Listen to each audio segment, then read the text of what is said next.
Vamos a abrir la palabra del Señor en el Evangelio según San Mateo, en el capítulo 5, y me voy a permitir hacer la lectura de los primeros 9 versículos. Mateo 5, 1 a 9. El texto dice: viendo la multitud, subió al monte, y sentándose vinieron a él sus discípulos, y abriendo su boca les enseñaba diciendo: bienaventurados los pobres en espíritu, porque de ellos es el reino de los cielos. Bienaventurados los que lloran, porque ellos recibirán consolación. Bienaventurados los mansos, porque ellos recibirán la tierra por heredad. Bienaventurados los que tienen hambre y sed de justicia, porque ellos serán saciados. Bienaventurados los misericordiosos, porque ellos alcanzarán misericordia. Bienaventurados los de limpio corazón, porque ellos verán a Dios. Bienaventurados los pacificadores, porque ellos serán llamados hijos de Dios. Hemos recorrido 6 bienaventuranzas. Y ahora nos topamos con esta bienaventuranza del versículo número 9, que es una bienaventuranza importante, muy importante para el creyente. No dijéramos la más importante, porque prácticamente cada una de ellas casi la pudiésemos calificar como la más importante, de tal forma que todas las bienaventuranzas son importantes. Decíamos la semana pasada que en las bienaventuranzas que están escritas aquí, no estamos nosotros en la condición de, humanamente hablando, de decir 2 de 3 o 5 de 7. Es decir, que no podemos nosotros decir yo cumplo con la mayoría, o yo estoy viviendo mi relación con Dios conforme a la mayoría de las bienaventuranzas. Soy plenamente bienaventurado porque por lo menos la mayoría de ellas las tengo, las cumplo, las acato. No se trata de esto. El verdadero bienaventurado es aquel que tiene en su ser, en su persona regenerada, aplica de alguna manera estas bienaventuranzas. De tal forma que, dice un escritor, la gran tristeza, la gran depresión de muchas personas creyentes es porque no han entendido o no han comprendido o no han ejercitado en su vida espiritual la aplicabilidad de estas bienaventuranzas. De tal manera que cuando uno dice no soy feliz, no tengo dicha, es posible que no haya pues entendido a carta cabal estas bienaventuranzas.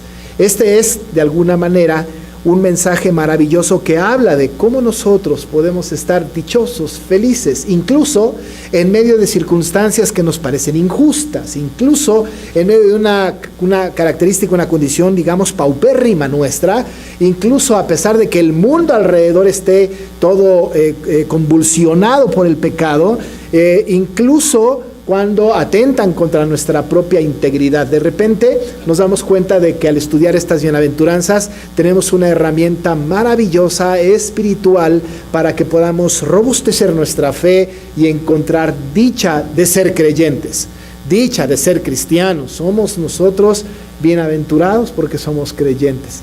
Lo que hace el Señor entonces es describir a estos creyentes cómo es que son bienaventurados. Ahora llega al punto, después de hablar de una serie de bienaventuranzas anteriores. Justamente la semana pasada hablábamos de los limpios de corazón, pero ahora vamos a hablar un poco acerca de los pacificadores. Desde luego que nosotros hemos pensado que todas las bienaventuranzas van concatenadas, como hemos dicho, ligada una tras otra. Una trae como resultado, Como resultado la siguiente bienaventuranza, y la siguiente bienaventuranza viene tomada de la mano de la bienaventuranza anterior. De tal manera que entonces vamos sumando nosotros bienaventuranzas. No están en un orden caprichoso, no fue como se le fueron ocurriendo a Mateo el escrito de las bienaventuranzas, sino que es una escritura muy celosa del orden en que el Señor Jesucristo fue hablando en este maravilloso sermón a sus discípulos. Pero ahora llega el punto, después de hablar de limpios de corazón, después de hablar de la mansedumbre, después de hablar de la misericordia, después de hablar de la justicia y de los que tienen hambre y sed de justicia, llega al punto absolutamente en el lugar muy, muy indicado de los pacificadores. Decíamos la semana pasada, no podemos nosotros ni tantito ser pacificadores si no somos mansos. Se imagina una persona que no es mansa, que es más bien revolucionaria, que no se deja de nadie, difícilmente puede ser pacificadora, en el sentido, pues, en que por lo pronto ahorita entendemos la palabra pacificador. Así que entonces las bienaventuranzas nos van llevando como de la mano, formando el carácter cristiano y nos van empujando hacia todas estas cosas que son del carácter del creyente, estas cosas que tienen que ver con nuestra muestra de cristianidad hacia afuera, hacia los creyentes, pero también hacia otras personas alrededor de nosotros. Tenemos que definir un poco el asunto de la pacificación o los bienaventurados, los pacificadores. Hemos insistido a lo largo del tiempo, no solamente en esta serie de sermones, pero en otros sermones, la necesidad de entender las palabras no en el contexto de nuestra propia cultura, de nuestro propio idioma, de nuestras propias costumbres. Cuando interpretamos las palabras a partir de nuestra cultura, de nuestras costumbres, de nuestra época, pues, podemos tener equivocaciones de interpretación. Casi estamos obligados por la metodología interpretativa que tenemos en la iglesia de ir en nuestra mente, ¿no?, hasta la época en que el Señor Jesús en el monte utilizó las palabras, en este caso. Así que nosotros tenemos que como que dirigirnos hacia allá. No lo podemos hacer, es decir, esto es imposible. No podemos revivir semejante circunstancia, eso ya pasó. Pero lo que podemos hacer es revisar cómo se utilizaban las palabras en aquel tiempo para que podamos entender exactamente qué es lo que el Señor quería decir. Específicamente con palabras como esta. La palabra paz, la palabra pacificación. Tenemos que entenderlas pues en el contexto en el que fueron dichas, ¿no?, en nuestro tiempo. Hoy día, con decir que la paz es la ausencia de guerra, estaríamos satisfechos con la definición, porque es la definición coloquial, la definición que nosotros tenemos. Pero tenemos que ir pues al fondo y tenemos que ir atrás para poder entender cómo es que esta palabra fue utilizada por nuestro Señor. Si nosotros hiciéramos interpretaciones de esta expresión de la pacificación, de los pacificadores en nuestro tiempo, casi estaríamos obligados a decir que el creyente, así como manso, y cuando se malentendía la palabra mansedumbre, pudiésemos pensar que ahora, cuando dice el Señor que son bienaventurados los pacificadores, prácticamente tendríamos que decir nosotros ante ninguna circunstancia generaremos un conflicto. Es decir, procuraremos la paz a costa de lo que sea, incluso el pecado, incluso las cosas que están mal. Esto no es así. Es decir, que ahora nosotros no podemos entender que tenemos que buscar la paz a costa de lo que sea, bajo cualquier circunstancia, a pesar de que la circunstancia sea pecaminosa. Lo que quiero decir con esto es que hay circunstancias alrededor de nosotros, ¿no?, que no son agradables a los ojos de Dios, que de ninguna manera contribuyen a la justicia de Dios, que de ninguna manera son cosas que Dios ha mandado, que atentan ya no contra nosotros, ya no contra otros pueblos, sino contra Dios mismo. La pregunta que tendríamos entonces es, ¿a toda costa tenemos que buscar la paz? ¿Tenemos que ser pacificadores a toda costa? Eso es algo que tenemos que responder cuando la Biblia habla de que son bienaventurados los pacificadores. Por otro lado, también tenemos que entender en este texto, en el contexto pues en que fue dicha la expresión pacificadores, que la palabra pacificadores en aquel tiempo tenía un sentido distinto. Un sentido distinto. Que tiene de la mano, va tomado de la mano, que va tomado de la mano la convicción de pecado, que va tomado de la mano la conversión, que va tomado de la mano el arrepentimiento, que va tomado de la mano de estar reconciliados con Dios. Reconciliados con Dios. Para que podamos llegar a esto y a la comprensión o al intento de la comprensión de este texto, tenemos nosotros que revisar algunas cosas que vamos a mencionar en esta meditación. Lo primero es entender que la intención de la expresión, ya no su valor etimológico, como el valor conceptual de la palabra, ¿no? Es decir, el etimológico es descomponer la palabra y sacar una definición universitaria. Pero cuando hablamos de la definición conceptual, es decir, lo que esto implicaba o significaba. La palabra pacificadores es muy importante en el texto bíblico, pero cuando se habla de pacificadores, estamos hablando no solamente de estar nosotros hacia nosotros mismos buscando la paz con todos. Es decir, que yo puedo decir, ahí hay un conflicto, ahí hay una circunstancia, ahí hay un asunto, yo paz, yo me mantengo al margen, yo no hago nada. Entonces estoy cumpliendo, soy bienaventurado porque soy pacificador. Entonces yo no hago nada, yo me mantengo al margen. Hay un grupo allá, hay otro grupo allá, hay otro grupo allá. Están en conflicto, están encontrados, hay un asunto difícil, hay algo que está ofendiendo a Dios. Yo me mantengo en paz, yo me mantengo atrás y entonces yo estoy cumpliendo, manteniéndome al margen de todo y entonces soy bienaventurado porque estoy en paz, soy pacificador porque no me meto en líos. Hemos escuchado a lo largo de nuestra vida personas que hacen esto. ¿No es cierto? Yo no me voy a meter en eso porque yo soy un ser pacífico. Así que yo, porque soy pacífico, no me voy a involucrar. Esto no significa la expresión o la definición conceptual de pacificadores. El pacificador en aquella época, dicho por Jesús, no es aquel que se mantiene al margen de una situación, que se mantiene alejado de un conflicto, sino aquel que deliberadamente busca la paz. Busca la paz y la sigue. Es el que deliberadamente procura la paz. Es el que sin que le sea pedido va a favor de la paz. No solamente es estoy en paz porque no me meto con nadie, sino el que deliberadamente va y busca que en el conflicto haya paz. Para eso se necesita mansedumbre, ¿no? Qué bueno que la mansedumbre ya la vimos. Para esto se necesita tener hambre y sed de justicia. Ya lo vimos. Para esto se necesita tener un carácter inamovible y declarar una bancarrota espiritual y ser pobre en espíritu. Porque para entrarle a buscar la paz deliberadamente, necesitamos estar íntegramente preparados para eso. ¿Se imagina que nosotros no seamos mansos y busquemos la paz en un grupo por allá?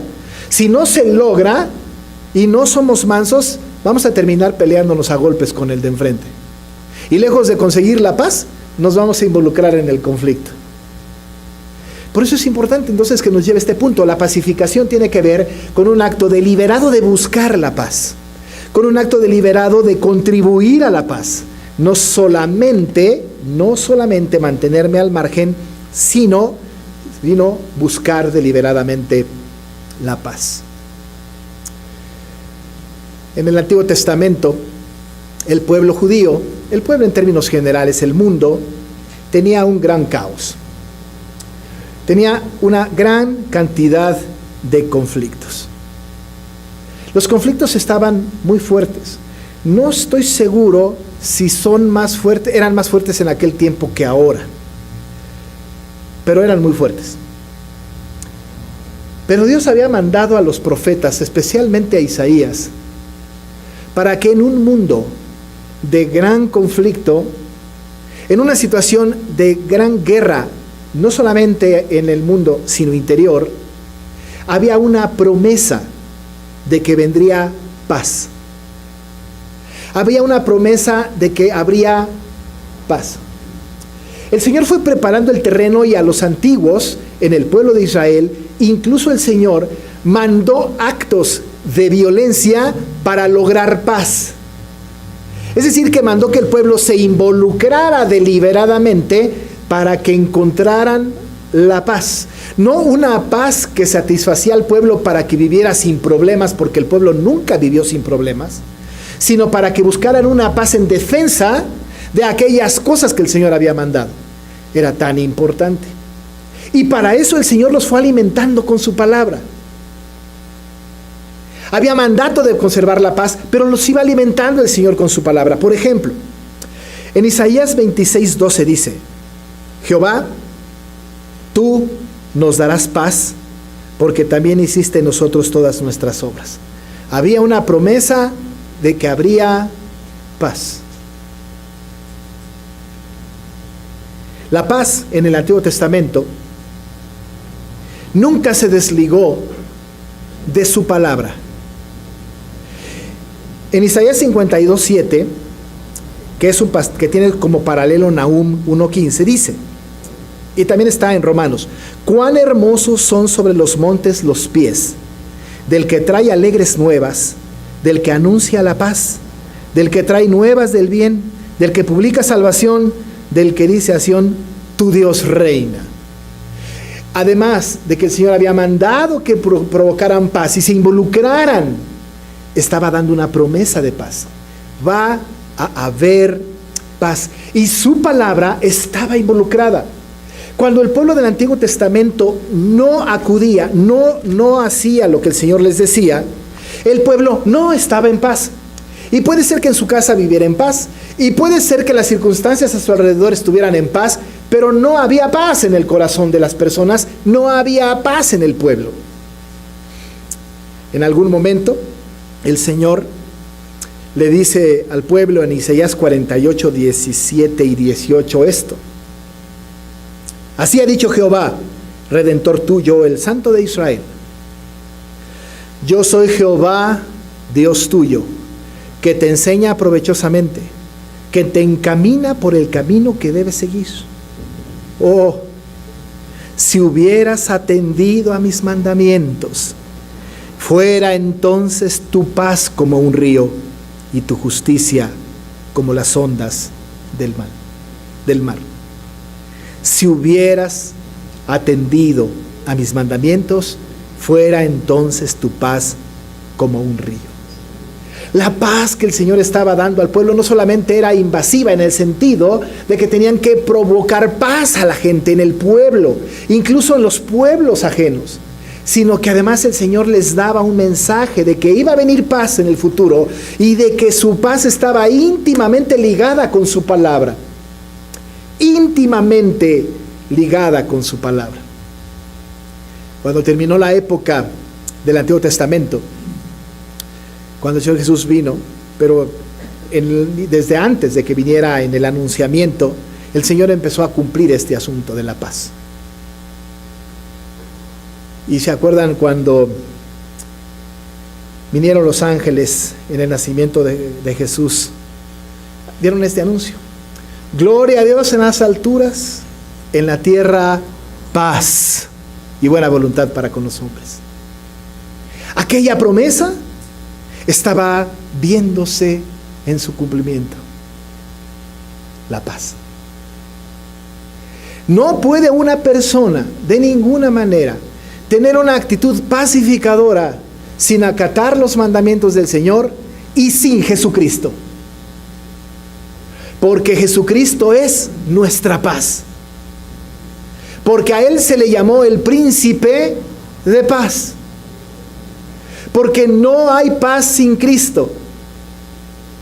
No solamente los ángeles cantaron esto, sino el mismo Señor le dijo al pueblo cuando entró a Jerusalén: si tú conocieras lo que es de tu paz. Ignoraban, porque Cristo era la paz. Estaba entrando al templo el Señor de la paz.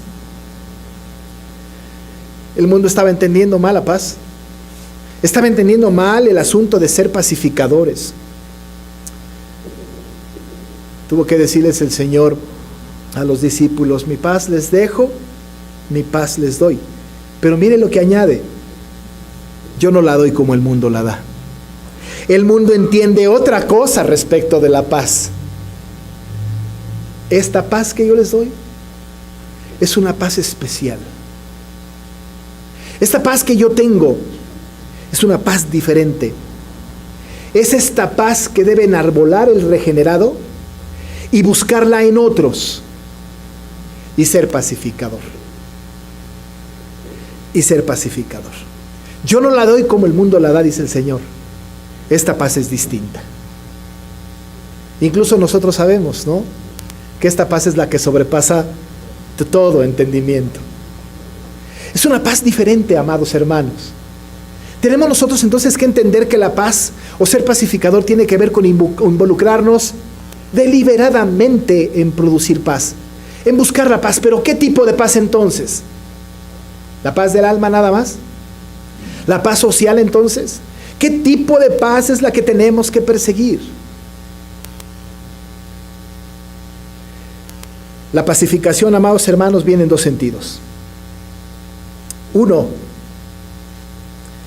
la primera cosa a la que estamos nosotros llamados a hacer en la pacificación es que usted sabe, la gente sin Cristo no está en paz.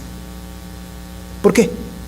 Porque no tiene la paz de Dios, porque no está en paz con Dios.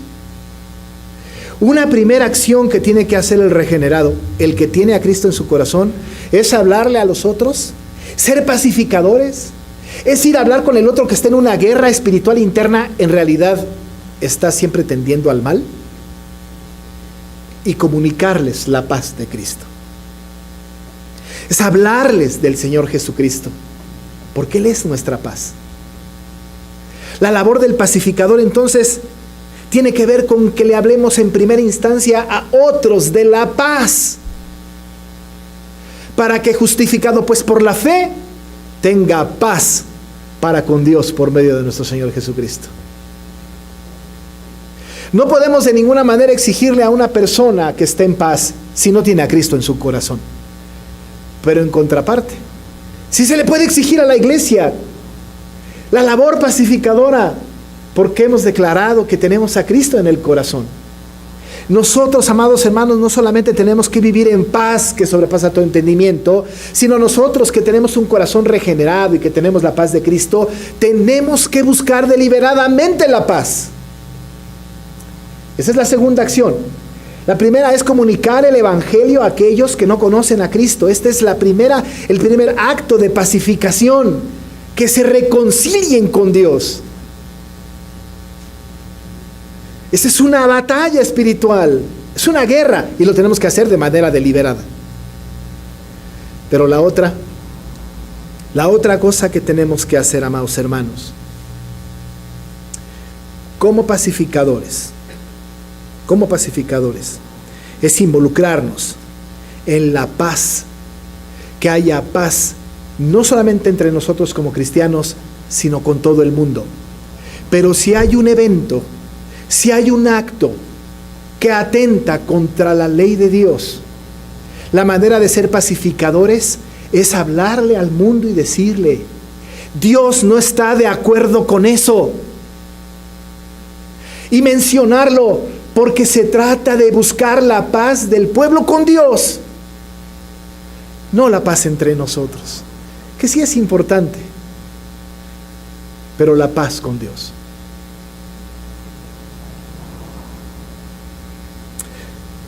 Esta semana se aprobó este decreto de los niños trans, ¿no? Ya saben.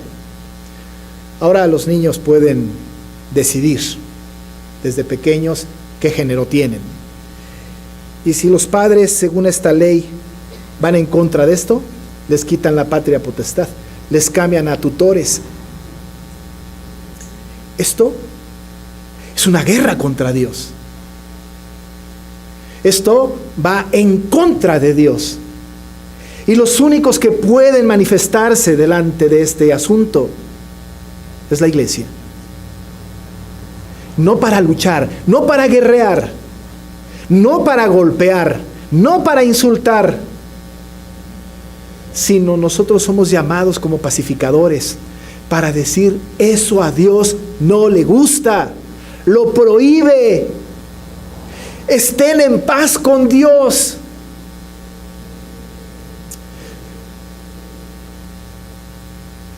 Pero ¿qué vamos a hacer? Si entre nosotros mismos, cuando tenemos un conflicto con otra persona, en lugar de ir y hablar de lo que Dios quiere, decimos: mejor no le hablo para estar en paz. Mejor no me meto para estar en paz.